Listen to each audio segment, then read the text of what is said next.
ခရိယန်ကအဲ့တိုင်းရမှပဲကျေးဇူးတော်ချီးမွမ်းတာလေပေးရပြီဆိုကျေးဇူးတော်မချီးမွမ်းကျွန်တော်လဲကျမ်းစာတအုပ်လုံးကိုဖတ်တာရယူခြင်းအပြင်ကောင်းကြီးရှိတယ်လို့ဘယ်နေရာမှမဖတ်ဘူးပါဘူးပေးကမ်းခြင်းအပြင်ကောင်းကြီးရှိတယ်ဒါပဲဖတ်ဘူးလားစွန့်ကြဲတတ်တော်သူဒီကျွယ်ဝလိုက်ပြီသူညာစီကနေယူတာကိုကျွယ်ဝတဲ့သူလို့ဘုရားကမတတ်မှတ်ဘူးနော်ပေးကမ်းတဲ့သူကမှကျွယ်ဝတော်သူလို့ဘုရားကတတ်မှတ်တာအဲကြောင့်သင်ဟာကျွယ်ဝတော်သူလို့ကိုတတ်မှတ်လို့ရှင်စပြီးတော့ပေးကမ်းနော်ဂုံးစင်းဖို့ပဲမစင်စားနဲ့အလူငွေကောက်တော့မယ်ဆိုပြီးမှအလူငွေဖလားကိုတော့မှကျွန်တော်အားနာအလူငွေဖလားကအကြီးကြီးယုံကြည်သူတွေအလူငွေထိုက်တာအကျွေတွေကြီးပဲထိတပတ်လေအဲ့အကျွေတွေကိုမသိသူ့အိမ်မှာရှိတဲ့မြအားလုံးပုံအောပြီးပေးတဲ့မျက်နှာနဲ့ပေးတော့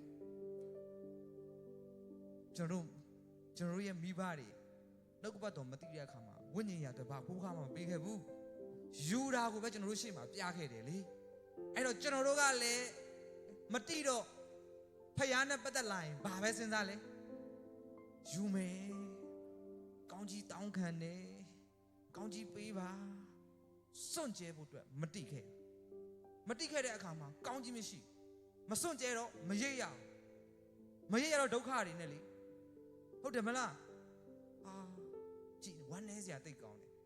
နော်အဲ့တော့အဖေအမေတွေကဝိညာဉ်ရနဲ့ပတ်သက်တဲ့မျိုးစေ့တွေသူတို့မဆိုင်ခဲ့တဲ့အခါမှာ